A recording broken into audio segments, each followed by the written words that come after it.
Di ba? Lagi No, ang na, sasabi- hindi ka ba binayaran ng mga Marcos? Bakit ganyan May ka? balance pa. May balance. Lagi na nasasabi na sa atin na binabayaran kami. Oo, sige, binayaran kami. Balance pa, Oo, Gcash, 50 million. Hindi ma-OT dyan. Binabasya ng mga netizens na dahil parang ayaw niya raw mabakante sa mga lalaki. Kasi yung si babae at si lalaki, may mga pagkakataon na hindi nila mapagkikita kung nasaan.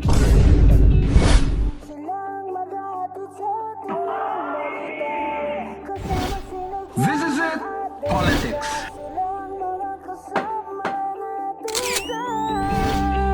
Latest dihis ng showbiz.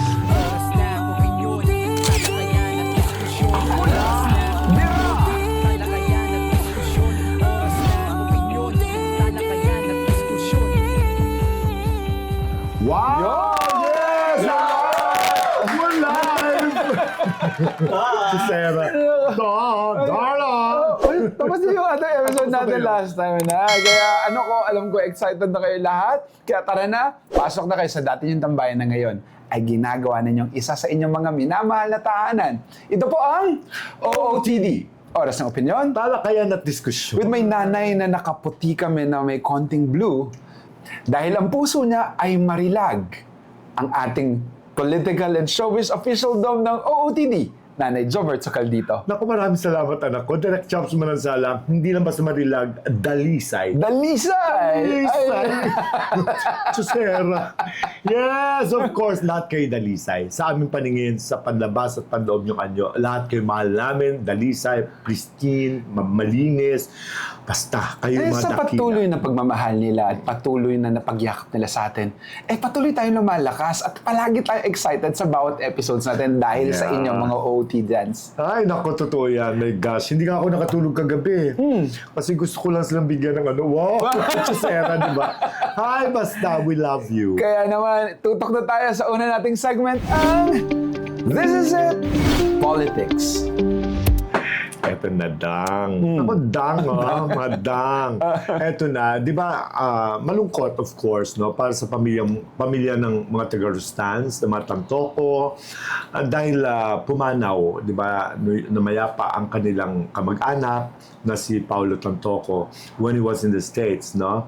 Kasama at sa entourage ng ating First Lady when she went to America para to attend this film festival at saka iba pang mga activities ng natanguan niya doon along with the other members of the cabinet at iba pang mga political figures. Kasama dun sa biyahe si Senator Jingo Estrada, andun din si Senator Chis Escudero, iba pang mga personals at saka cabinet members that included the wife of the late Paulo Tantoco, who is yung wife niya works for the social group ni First Lady sa Malacanang. Kaya nakasama siya sa entourage. Okay, they went to the States but they were billeted in different hotels. Magkaiba naman sila ng hotel. Tapos, yun nga, napabalita, they went there yata March 9, if I'm not mistaken, or even earlier. At tapos, bumalik sila rito para bang March 10 na or 11, something like that, no? Tapos sa balita that na-aksidente itong si Paulo Tantoco. Na-aksidente, I don't know kung car accident ito. At saka nung siya ay, siguro baka autopsy in-examine, no? Sa part of the investigation ng LA police stations, no? Ay napag-alaman na siya ay namatay because of drug overdose, because of cocaine, of course, cocaine. Na ang cocaine na to na ay madalas na talagang isinasabay at ibinibigay, dinidikit kay Presidente Marcos.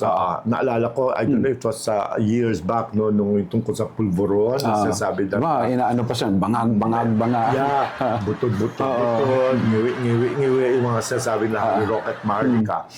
Well, mga kaibigan, matagal na yan, di ba napatunayan na fake yun, yung artificial intelligence, yung tungkol kay President Marcos na yun, naalala mo yung video na yun. Na isinabay sa SONA niya. Na sinabay sa SONA. So it was proven na fake at saka kumbaga dapat doon ay medyo wala na. Kumbaga, pero Nawalan tuloy ng credibility dahil nga napatunayan na AI lang yun. yeah, AI. Pero kaya lang kasi marami kasi di ba naglunsad ng investigasyon dati si Senator De La Rosa about the drugs that even na idinawit pang pangalan ni Marcel Soriano na kasama ni Di Umano na presidente natin sa isang condominium dyan sa Makati. At yung nga, napatunayan din na napawalang bisa rin yun. Kumbaga, nawalan din ng saysay yun. Doon nga, di ba, doon natsugi si Mig Zubiri as Senate President. Anyway, long story. Anyway, ito nga, pumunta na Amerika kasama sa entourage itong si Paulo Tantoco, tapos na namatay at napag-alaman na ito'y dahil sa overdose ng cocaine. Sinisisi ang First Lady. Kay First Lady Liza Araneta na matagal din nilang ini-implicate. Pilit nila i-indicate din ito sa mag-asawang presidente at saka First Lady itong cocaine issue na ito. Alam mo kaibigan, ako naman, I felt parang disappoint na ako sa mga taong pilit na dinadawit yung ibang tao sa medyo hindi magandang kaganapan sa buhay ng iba. Tulad niyan, sabi ko nga, the First Lady has her own life, has her own role. No, bilang First Lady, alam mo, in fairness to the lady, she works. Nagtatrabaho yan. Well, she has her own contributions to the country. Hindi lang siya basta shadow ng kanyang asawa. Hindi siya puppet. Di ba, may mga nagsabi ko nga na not is this she who decides for the appointments ng cabinet. Aristokrata siya, masyado siyang pakialamera. Siya pa nga raw ang nagdidesisyon kung sino ilalagay sa na magawing cabinet members. Kumbaga siya ang taga-bulong. Kumbaga, well mga kaibigan, kahit sino naman sa atin in her position, kung sakasakali man, if she has the knowledge, kung sino naman sa tingin niya medyo karapat-dapat kasi syempre mag-asawa sila, they before they sleep sometimes they talk about ba mga kung anong pinakamagandang gawin. Syempre that excites them minsan to say na ay alam mo si Pangkoy magaling yan sa social services, ilagay natin sa DSWD. Kaya pwedeng gano'n. Kung ba pag may tao silang na napupusuan, siya na napupusuan na maaari nakaligtaan ng kanyang asawa, pwede niyang ibulong.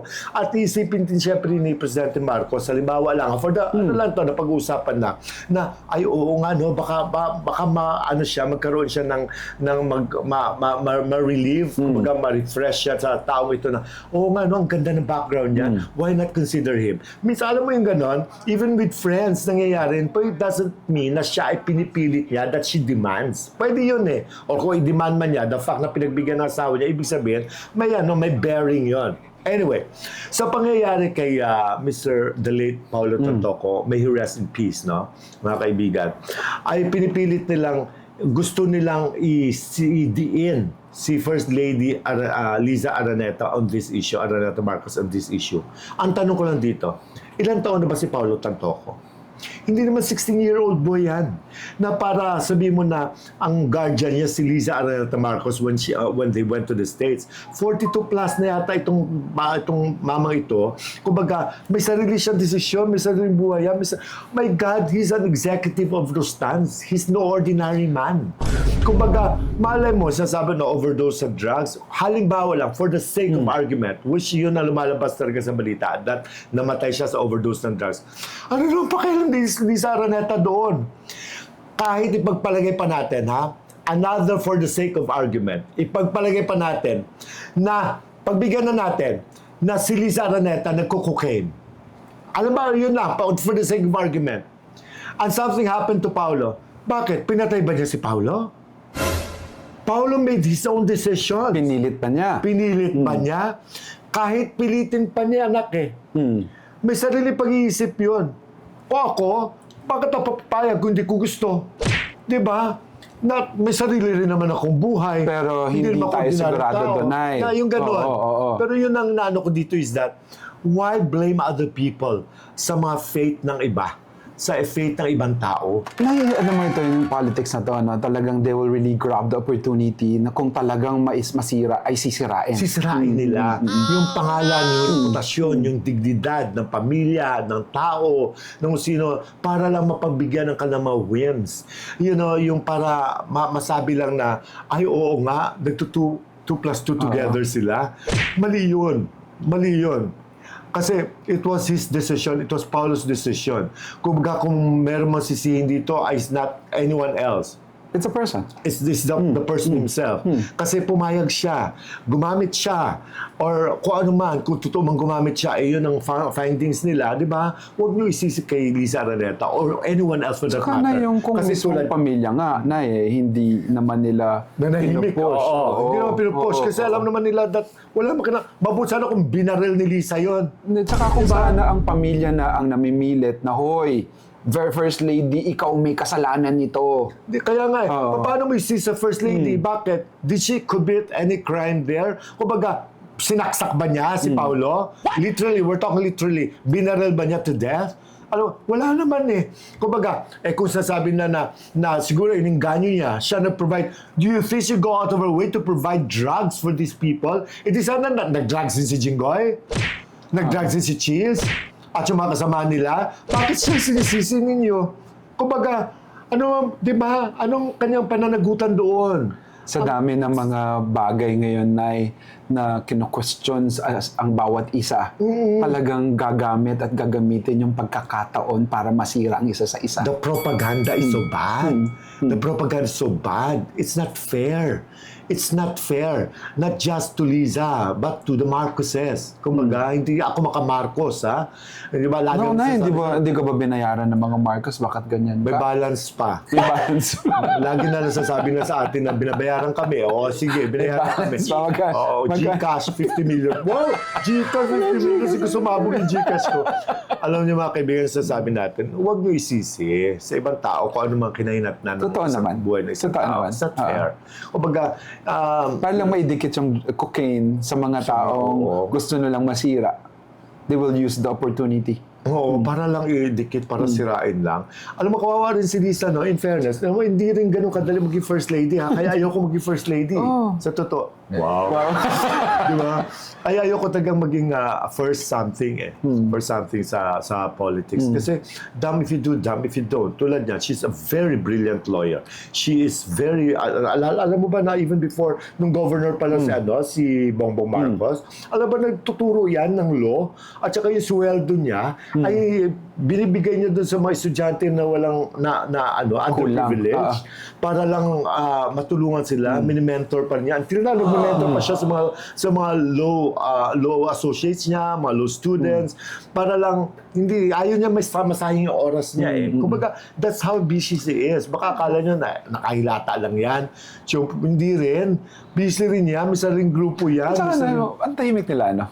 Sa lahat ng mga controversial ito, hindi nila pinapasulungalingan o sinisiraan ng kung sino man. They're trying to just like be quiet. Oo. Kayo kasi, alam mo sinasabi niyo kasi nagpapayaman sila. Bakit kayo hindi? Tanong ko lang. Sino ba yan, Nay? Yung mga sinasabi natin, yung mga naninira sa okay. pamilyang ito. Akala ko galit na Kumbaga- galit ka sa OOT dyan na nanonood. Ay, hindi. Hindi naman. OT dyan nga nagsabi sa akin, okay. sabihin ko ito. Oo. Ganun daw, ginawa ko sa kwento. Na, bakit yung mga naninira sa mga Marcoses? Dahil sinasabi nila na corrupt ang mga Marcoses. Na ganito sila, magnanakaw sila, ganito. Sino pinaringgan nyo? Bakit hindi kayo tumingin sa salamin? At tanongin nyo ang sarili nyo. Teka lang, may... Hindi ang OT dyan. Okay, akala ko. Yung mga political. Ito, titingin sila sa salamin. Hindi naman salamin. Yung salamin sa ano mo yun? Kumbaga, huwag kayong magbato ng dungis sa mukha ng ibang tao kung sarili nyo punong-puno ng dumi. Ganon din kayo On a serious note Pareho na, lang kayo. isipin natin nang dahil sa lahat ng ito ay nagdi-divide, nahahati ang maraming mga Pilipino dahil sa mga ganito. Hati na. Sobra na. At saka yung nakakalamang pa nga yung mga demonics Sad truth. Di ba? That's a sad truth. Yung hindi yung kabutihan pa ang nangingibabaw I don't know kung saan tayo papupunta nito Ito ba yung sinasabi nila na malapit na tayo sa the end? Na sana hindi. Sana hindi. Na sana'y patuloy tayong maniwala sa kung anong totoo at makita ng mata natin kung ano ang totoo, hindi dahil sa kung anong kulay na ipinaglalaban natin. Nakakaloka. Nakakarindi. Nakakarindi. Ayoko pa, hindi pa ako ready sa second coming. Okay? Let's go to the third. The third. The third daw. Second segment. Second. Sorry naman. Tao lang. Yan, OT dyan. Ano ang komento mo dito? Maaaring may bagbas na naman sa atin na at magsabi nga na parang mabayarin tayo. Pero ito lang ay opinion na meron ang bawat isa sa amin dito sa OOTD. Kayo may opinion din kayo. You can write that. Yung nagsasabi na magbayad sa amin, kayo na lang kayo magbayad sa amin. Kasi gutom na kami, oh. May pagkain pa tayo na eh. Meron pa. Ikaw muna. Kaya para malalan tayo sa mga nay, diretso na tayo sa ating next segment, ang latest bihis ng showbiz. Yan ha. Sa showbiz na naman tayo ngayon. Ito, mukhang nasasobrahan daw siya. Oo, syempre masarap yan, Nay. Social ha. Mukhang nasasobrahan na raw siya at binabasya ng ating mga OOTians. Hindi naman OOTians. Binabasya ng mga netizens, Nay. Na dahil parang ayaw niya raw mabakante sa mga lalaki. We're talking about Miss Christine Reyes.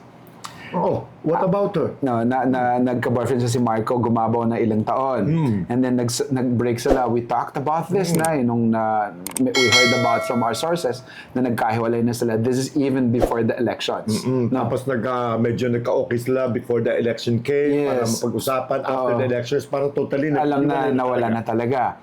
And ngayon, recently na ay publicly ay pinapakita ni Christine na may bago na siya. And that she's dating. Dating. So, parang may boyfriend na siya bago? Oo, kasi magka-holding hands raw sila. Oh, good. Very good. We're not here to talk about the guy, no? But we are here to talk about someone like Christine na nababash ngayon na parang nauubusan siya ng lalaki at hindi siya nakukontento na wala siyang lalaki sa buhay niya. Your 2 cents about this, Nay.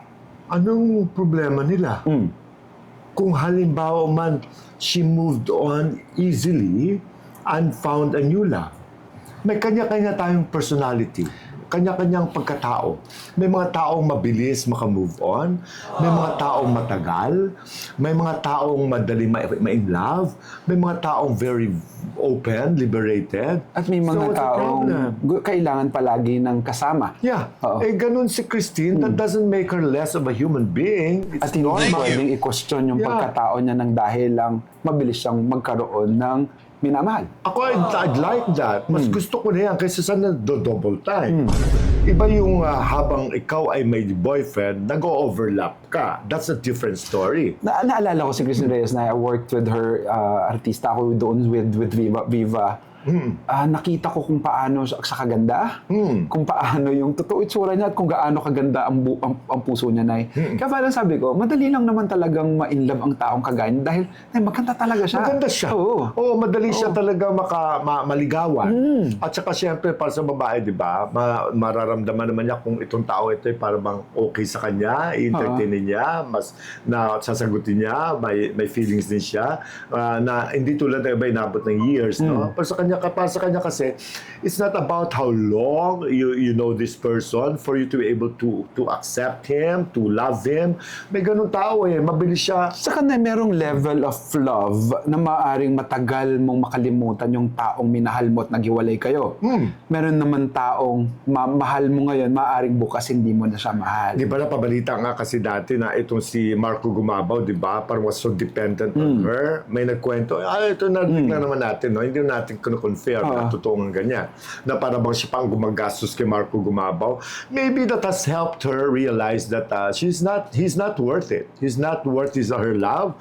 Kaya mabilis siya nakamove on. Because di ba? Iba pa rin yung lalaki talaga ang tumatayo as hindi naman financier mo, pero yung bubunot, iba pa rin yun. O maaaring tapos na, nabuo na ang pagmamahal at no turning back. Oo. So madali talaga ang pag-move forward. Ako hindi ko taga-maintindihan kung bakit kailangan questionin kung ang tao ay may bagong jowa. Mabilis nakahanap ng bagong jowa. Ganun siya Nagkataon na iba ka. Kung sino man nagko-question, iba ka kasi malinis ka. 'Di ba? Magaling ka, matino ka. Kung hindi matino para sa iyo ang isang babae na nakahanap kaagad ng kapalit sa puso niya, kung masama, kung krimen pala yon, di ikaw na matino. 'Di ba? Kung sino man siya, kung sino man sila. Hindi naman karamihan o hindi naman kakulangan ang pag-move on ng mas maaga kumpara sa kung ano inaasahan ng tao. Yes. Tama ka. Yeah. Kumbaga, just go ahead, girl.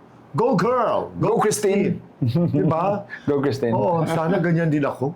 Sana ganyan din ako. Go, Nanay Jobert! Sana ganyan din ako. Kaya wala kasi, walang nanliligaw, walang pagpipilian eh.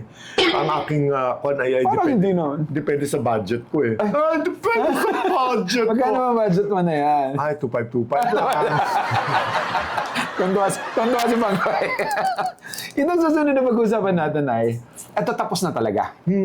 Finally, Nay, itong Incognito na pinanood ko mula umpisa hanggang sa kawakasan. Ito yung nagpapatulog sa akin bago matulog na nanonood talaga ako. I fell in love with the story of Incognito, not because of anything, but because of the way they presented ang bawat, yung kanilang mission. Yung Ito mga missions nila. napanood sa Netflix to, di Sa ba? Netflix na eh.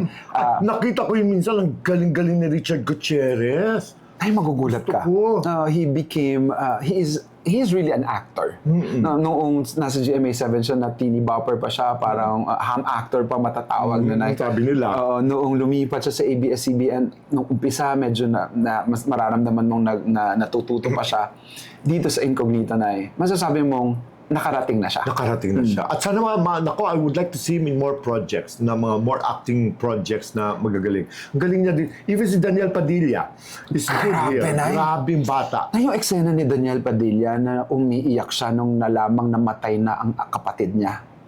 I cried with him at naniwala ako. Sabi ko, grabe, yung mga pinagdaanan ni Daniel sa totoong buhay, nagagamit niya yung ganoong klase ng pain at nahahawa yung audience niya. Alam mo, malaking bagay talaga kapag marami ka experiences sa buhay, marami pinagdaanan, kasi magagamit mo siyang tool para sa iyong mga next, yung mga eksena na ginagampanan mo. Itong si Maris Caldenay at saka si Anthony Jennings na akala natin ay dahil nga sa kontrobersyang nangyari sa kanila before Incognito, akala ng marami ay pabagsak na ang kanilang karera. Mali, ha? Grabe, Nay. Maris Racal.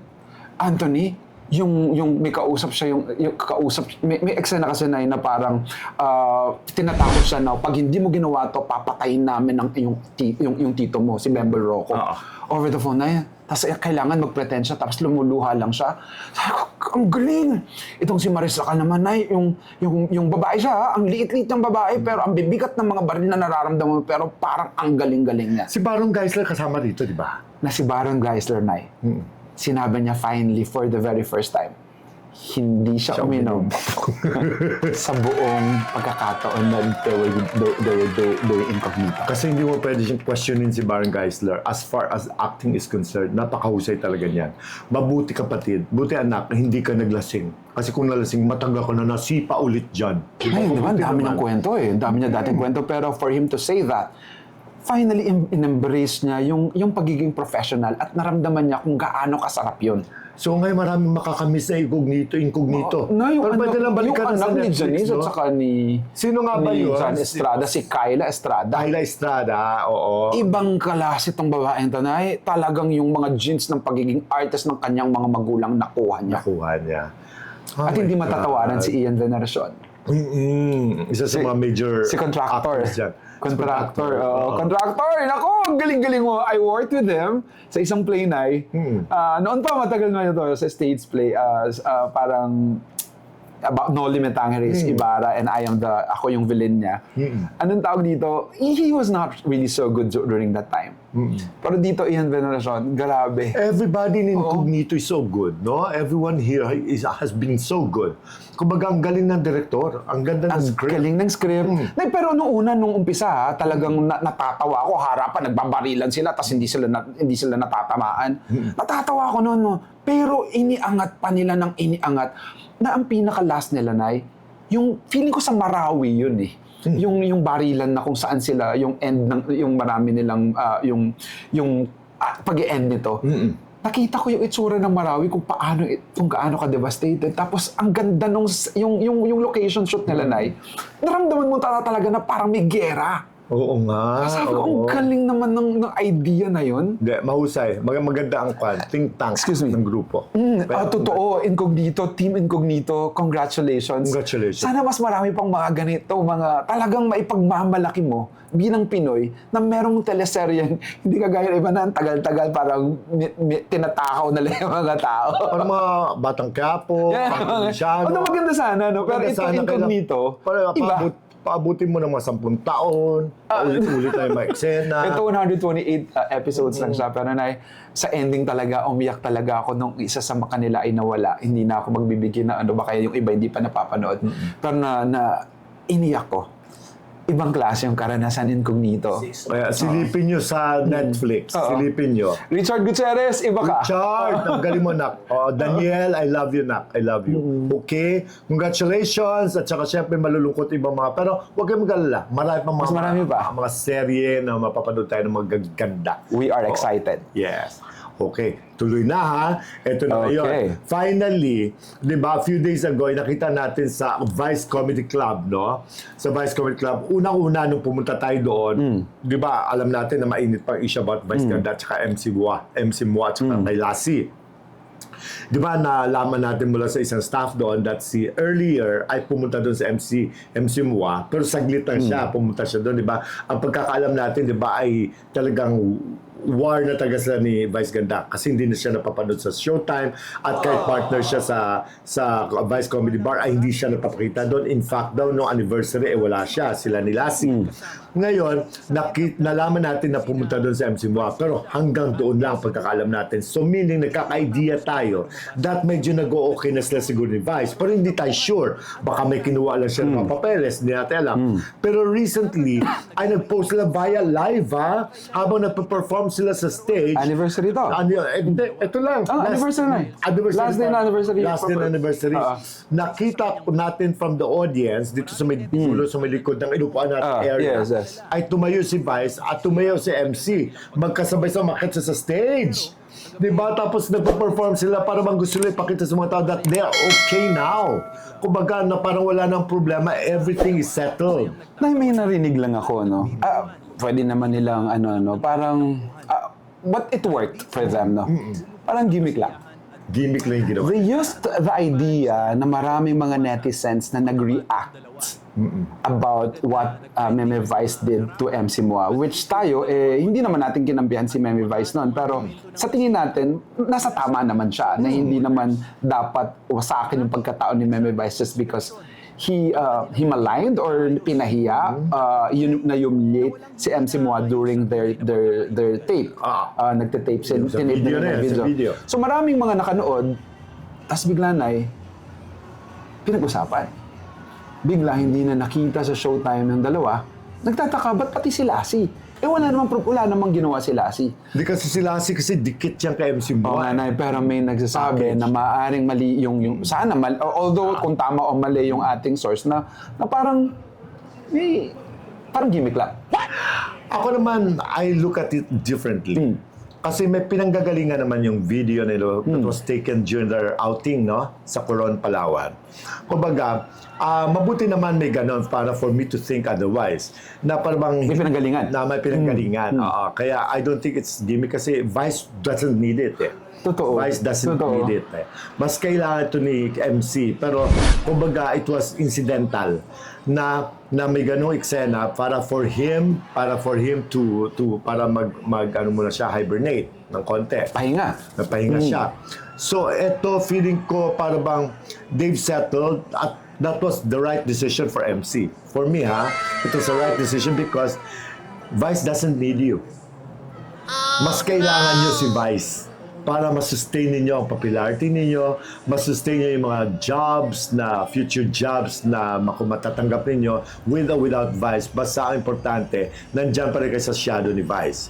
Kasi unang-una, hindi naman kasi yung tipo ng mga artist na tulad nila Poo, nila Chocolate, nila Ate Gay, na may sariling identity. Kayo parang forever sidekick lang ang yung kwan eh. Muna for ngayon, now. ngayon, Kasi hanggang ngayon, for ilang dekada na ganyan pa rin kayo eh. So nakikita na natin na parang talagang hindi kayo makaalagwa ng todo. Tama yung desisyon na yan. Pero the fact na nagkaayos kayo... Yun yung parang mahalaga, no? Sabi ko nga din sa source, sabi ko, hindi na kailangan na pag-usapan pa yung ganyan. Kasi para sa akin, importante, meron ng kaluwagan sa puso ng mga fans. Sa mga Hindi na fans. silang dalawa na eh. Kasi they earned kasi ang laki ng views nga naman nung vlog na yon. Biglang, although malaki talaga, pero ito kakaiba. Tapos biglang ang daming nanonood bigla rin ng Showtime dahil nga nag-iisip sila, dumating ba si last si MC Mua doon? At sa Vice Comedy Bar na... Malamang mas malaki makikinabang dito ang Vice Comedy Bar. Kasi ang Showtime naman, hindi kailangan din ng gimmick Yes, isang yes. MC or lassie. With Vice, si Vice pwede siyang gimmick na lang siya kay Ann Curtis, Totoo. kay Lupong Navarro. Kasi malaking ano yun, hindi dahil sa minamaliit natin sila MC at saka lassie. Kumbaga, they are very, very, hindi naman sila mga major players ng show. Sa Vice Comedy Bar, pero I don't think it's gimmick. I don't think it's gimmick, mali. no?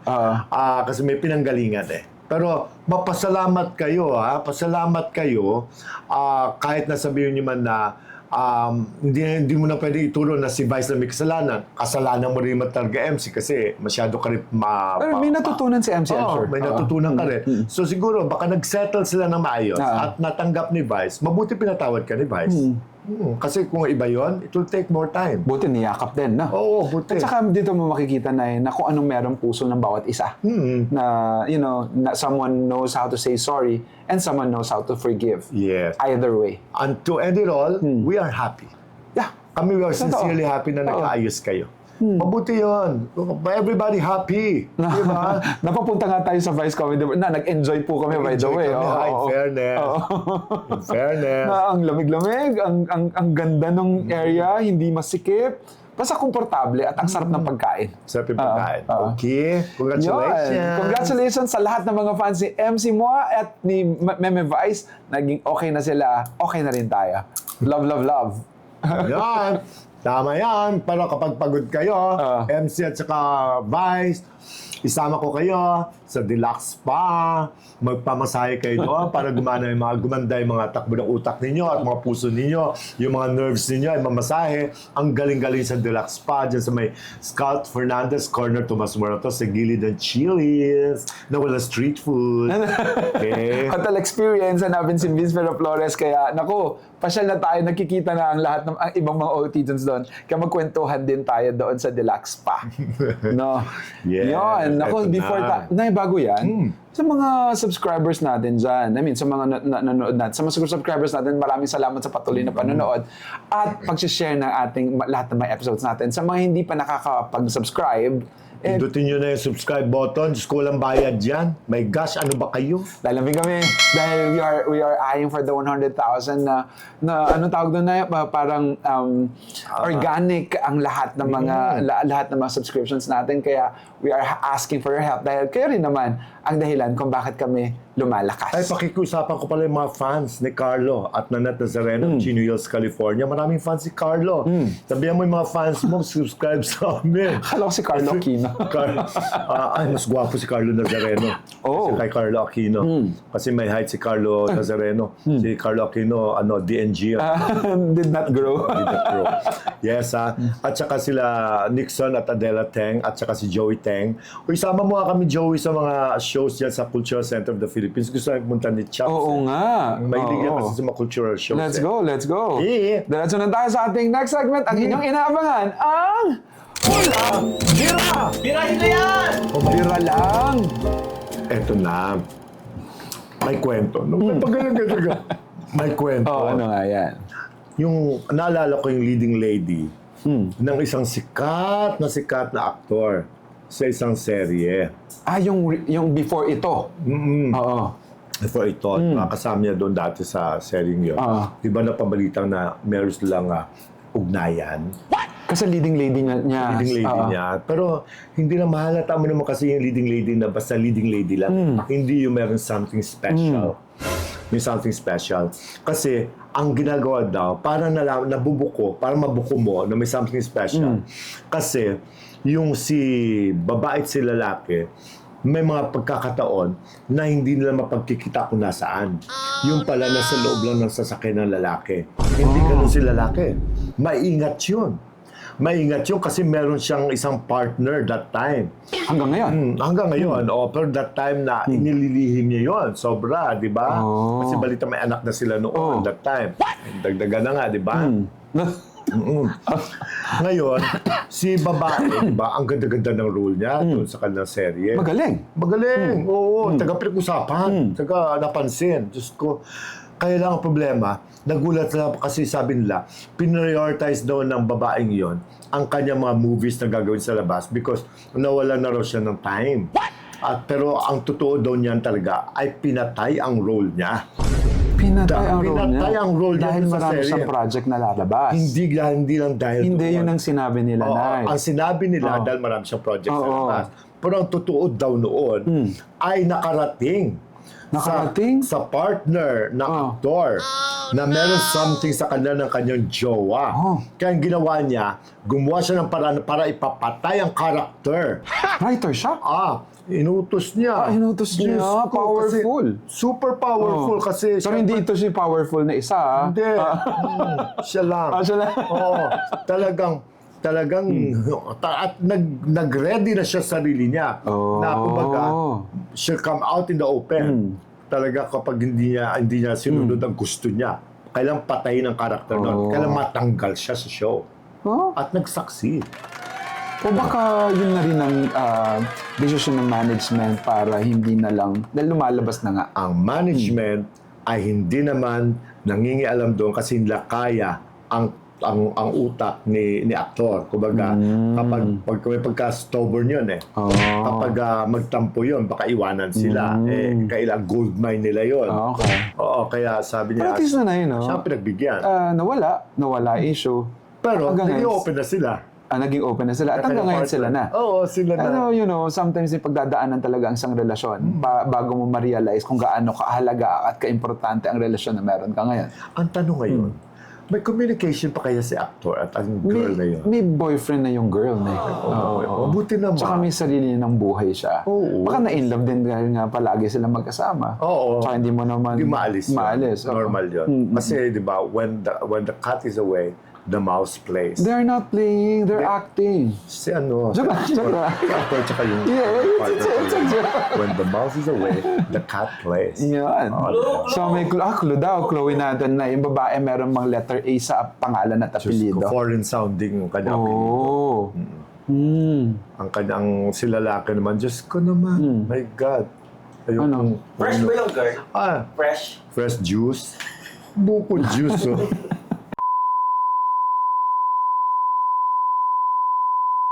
Ayaw ng mga penthouse life. Okay? Alam mga kaibigan, alam niya kung sino, di ba? Ayan, alam na kayo ng buko juice, di ba? Alam niyo na, ayaw ng mga fans. Thank nako. you. Thank you. Para sa Amerika. Thank you.